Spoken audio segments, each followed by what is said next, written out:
15% বাড়ি ভাড়া বাড়ানোর সিদ্ধান্তে আন্দোলন কর্মসূচি প্রত্যাহার করেছেন এমপিওভুক্ত স্কুলের শিক্ষক কর্মচারীরা। সকালে শিক্ষক কর্মচারীদের একটি প্রতিনিধি দল সচিবালয়ে শিক্ষা উপদেষ্টা ডক্টর CR আবরারের সাথে বৈঠক করেন। বৈঠকে ফলপ্রসূ উল্লেখ করে শিক্ষা উপদেষ্টা জানান, বাড়ি ভাড়া বাড়ানোর বিষয়ে অর্থ মন্ত্রণালয় সম্মতি দিয়েছে। 15%-এর মধ্যে 7.5% পহেলা নভেম্বর থেকে কার্যকর হবে।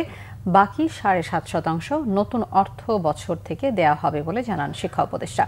এই সিদ্ধান্তের পর শিক্ষকদের ক্লাসে ফিরে যাবার আহ্বান জানান CR আবরার। এদিকে সরকারের সামর্থ্যের বিষয়টি বিবেচনা করে এই সিদ্ধান্তের জন্য শিক্ষা উপদেষ্টা সহ সবাইকে ধন্যবাদ জানান শিক্ষক প্রতিনিধি দেলোয়ার হোসেন আজিজি।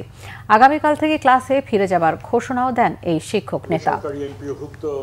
শিক্ষক এবং কর্মচারীদের সংক্রান্ত তাদেরকে যেটা ইম্প্যাক্ট করবে এই ধরনের একটা সিদ্ধান্ত এটা হলো 5% থেকে 5.5% এই 7.5% এই বছর এবং আগামী বছর এটা পুরোটা উন্নীত হয়ে 15% সেটা হবে। ওনারাও কিছুটা এগিয়ে এসেছেন, আমরাও এগিয়ে এসেছি, সব মিলে আমরা একটা সুন্দর সমাধান হয়েছে। আমরা এখানে ঘোষণা দিচ্ছি যে আমরা আগামীকালকে থেকে আমাদের শ্রেণীকক্ষে ফিরে যাবো ইনশাল্লাহ।